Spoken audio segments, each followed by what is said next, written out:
is still joining us for a special on the red carpet day on Kababayan LA. Yeah. 2 segments. We talked about X Factor, and now let's talk about film. Yeah. Because that's what we mentioned earlier, variety. You cover a lot of different things. So in the film aspect, there's a Kababayan, Jess de la Merced.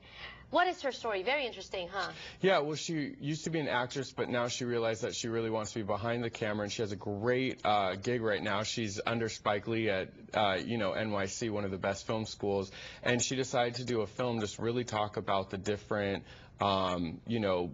things that Asians have to deal with, some of the discrimination. So she does a film which includes her brother who's Filipino and stuff, and just talks a little bit about some of the discrimination that they go through. And one of the actors in the film we saw at Super Bowl, he was an Asian American who's in the Best Buy commercial where Amy Poehler and kind of jokes around with him and stuff. So everything's connected. Yeah, and I just think it's good, that she has such a good gig, she has such a big platform, and she can put a spotlight on these issues in her films. All right, and you got to talk to her? Yeah, we talked to her, definitely. Let's take a listen.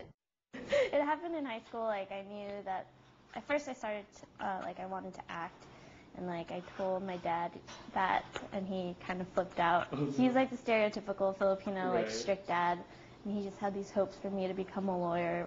When I was little, I was like, I want to be like Perry Mason and Matlock, and he held me to it, so it was really bad.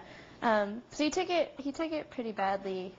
But luckily, I have 2 older sisters, and one's a doctor and one's a lawyer. So they were kind of like, okay, he can do whatever she wants as long as our other 2 daughters are doing something, respectable. Right. But, so it took a while. It took a really long time to, have my parents take me seriously. But as soon as I started, making content that started to get noticed, they're totally supportive of it now. Bleach was your first major film that you did.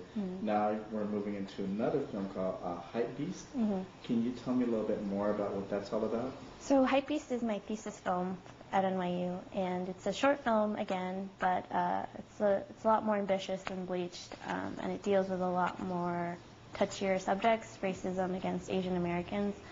So it's about a Filipino brother and sister and their Korean friend, and they're on their way to get the latest sneakers, because people line up for the latest coveted sneakers and camp out for it. So they're on their way there, but on their way there they're confronted by this racist cashier at a fast food restaurant, and he writes something derogatory on the receipt, which actually happens very often. It's inspired by true events. So it's this problematic situation where the brother just wants to get his sneakers, but the sister wants to stick up for them and start something, but it's just a really uncomfortable situation. So something happens, they just go to the line, and later on they're cut by the same cashier, and so things happen. And I love that Chris Trondsen and Peter Gonzaga visit me here every week on the show because they give me my weekly dose of pop culture. Yeah. Chris, our next story is about a music act called Mindless Behavior. Tell us about them and tell us about their movie. Yeah, so they decided to do a film kind of like Katy Perry and Justin Bieber had. Yes. The behind the scenes, they're on a tour called the #1 Girl Tour right now, and so they basically shut down Universal City Walk to have the premiere of their new film that's going to be in all theaters all around the world. They also have a CD that came out yesterday, and they did a live concert. So it was mayhem, lots of screaming girls, because they're young, cute boys. So exciting. Yeah, it's just crazy. And how you get all this in your head is beyond me. But let's take a look at this. Directing it, what was it like working with the kids? Were they on time? Did they listen? Were they playing jokes? How was it on set? They are harder working than most adults I know. They were always on time. They do play jokes, they're kids, and so keep it fun, but they definitely get their work in, and they're dedicated, passionate, but we had a blast. So every day is fun, every day is different, so you get the best of both worlds, I guess. Who plays the most pranks on each other behind the scenes? This guy, right? What's the prank you played on the guy? Actually, for the documentary, Steve followed us around with all the footage, and when we were on tour, I hid all the footage, and we played it off like he lost it at the hotel or something, and he freaked out, and he didn't find it for almost half an hour. It was a great prank, and I'm just glad he found it because his movie came out to be great. From film to film to film, 21 and over. This one is special because... You know, Justin Chon, he was in Twilight.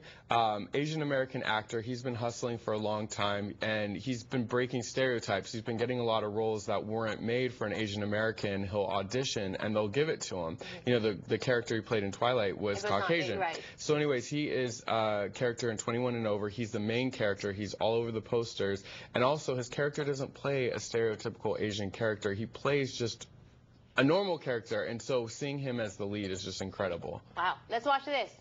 It's huge, man. Like I don't think there's any way to sugarcoat it or, you know, tone it down. Like it's really great. Like, you know, he doesn't have an accent. You know, he's not doing kung fu. You know, like, you know, we had our Harold and Kumar. Now we have, you know, 21 over. It's great. It's really cool that people can like be open to Asian males just being ourselves. You know.